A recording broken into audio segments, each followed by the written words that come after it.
ជំរាបសួរពុកម៉ែបងប្អូនថ្ងៃនេះនាងខ្ញុំមានមុខម្ហូបមួយមុខទៀតហើយគឺខាត់ណាទឹកភ្នែកខាត់ណាទឹកភ្នែកគ្រឿងផ្សំមានដូចជាខាត់ណានេះខ្ញុំយកតែដើមខ្ចីទេសយើងសកសម្បកវារួចរាល់អស់ហើយបងប្អូននេះរៀងទឹកអីរួចហើយយើងយកទឹកខ្ចីទេហើយមានការ៉ុតខ្ទឹមសគល់ឆ្មាម្ទេសនិងសាច់គោនេះយើងយកសាច់សុទ្ធយើងអត់យកសាច់ជាប់ខ្លាញ់ទេបងប្អូនយើងយកសាច់សុទ្ធសាច់ដុំសាច់វាផុយហើយនាងខ្ញុំបានហាន់ជាបន្ទះស្ដើងរួចរាល់អស់ហើយបងប្អូនអញ្ចឹងបន្តិចទៀតនេះយើងនឹងចាប់ផ្ដើមធ្វើទាំងអស់គ្នានៅខាត់ណាទឹកភ្នែកបងប្អូនឥឡូវយើងចាប់ផ្ដើមហាន់បន្លែនេះយើងហាត់ជាចំណិតស្ដើងហ្នឹងបង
អូនឥឡូវនាងខ្ញុំហាន់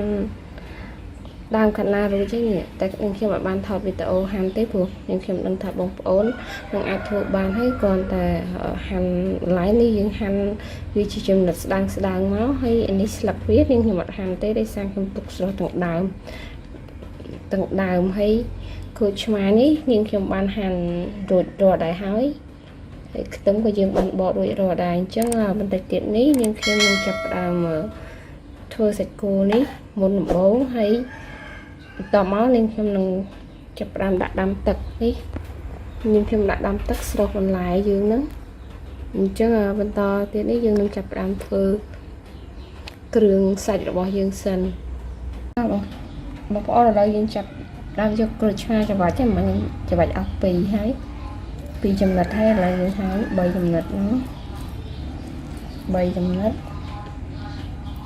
ទៅ4ចំណិតទៅបានហើយបងប្អូនព្រួច2 4ចំណិត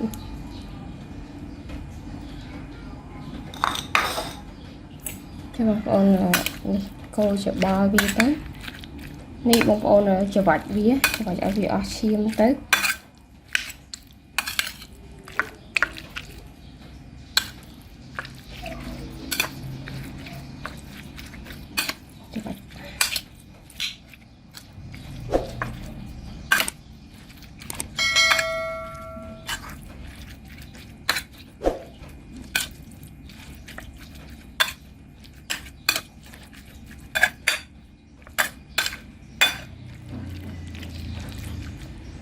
បងប្អូនផ្អាប់សាច់គោហ្នឹងរយៈពេល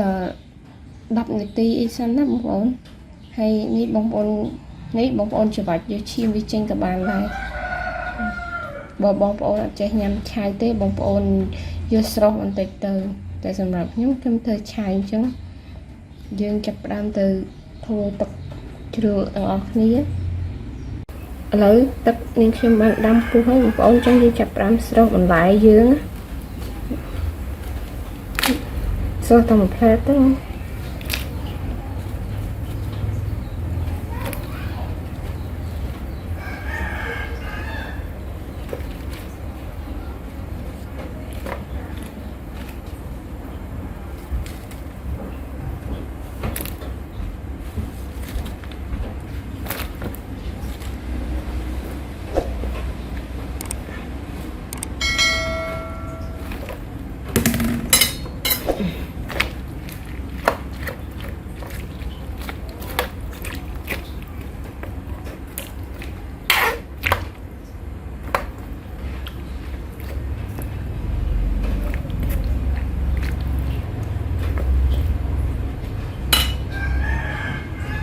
បងប្អូនឥឡូវ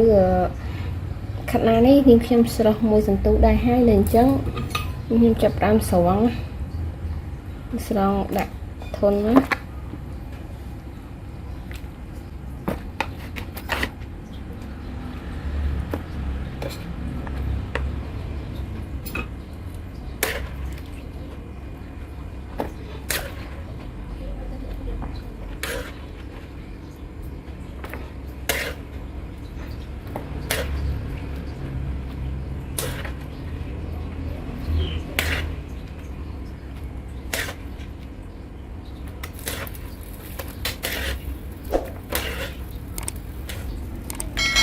នេះសុខវាអស់ហើយបងប្អូន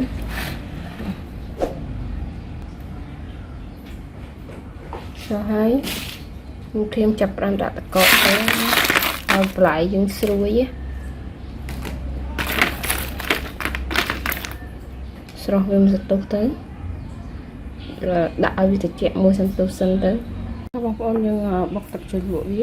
យើងយកស្រូបនេះខ្ញុំដាក់ម្ទេសហើយជា5 6គ្រាប់តែបងប្អូនចូលចាក់ហឹរជាងហ្នឹងបងប្អូនដាក់ឲ្យច្រើនទៅឲ្យសមឈ្មោះថាខាត់ណាទឹកភ្នែកទៅនាងខ្ញុំមិនសូវចេះញ៉ាំហឹរប្រហែលទេអញ្ចឹងខ្ញុំដាក់តែប៉ុណ្្នឹងទេបងប្អូន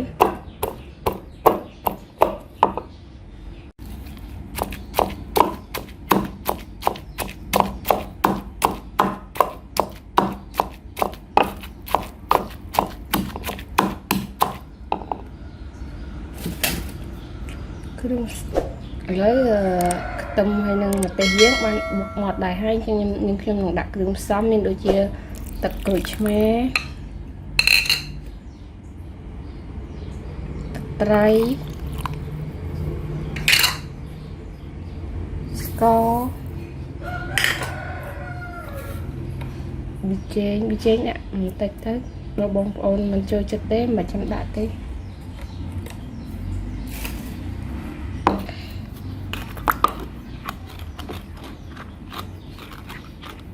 ហើយបងប្អូនភ្លក់រសជាតិផងស្ទើរគ្រឿងអី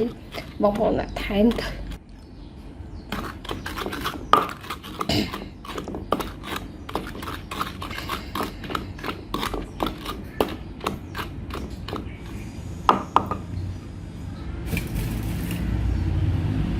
បងប្អូន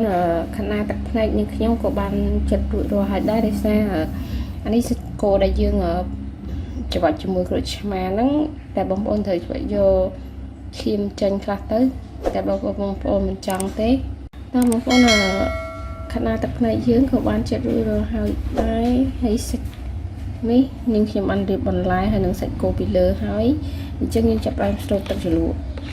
ហ្នឹងទឹកត្រីកោះកង់ហ្នឹងហើយនេះគឺជាជ្រក់ខ្ទឹមរបស់នាងខ្ញុំធ្វើដោយខ្លួនឯងអញ្ចឹងនាងខ្ញុំដាក់លាយចូល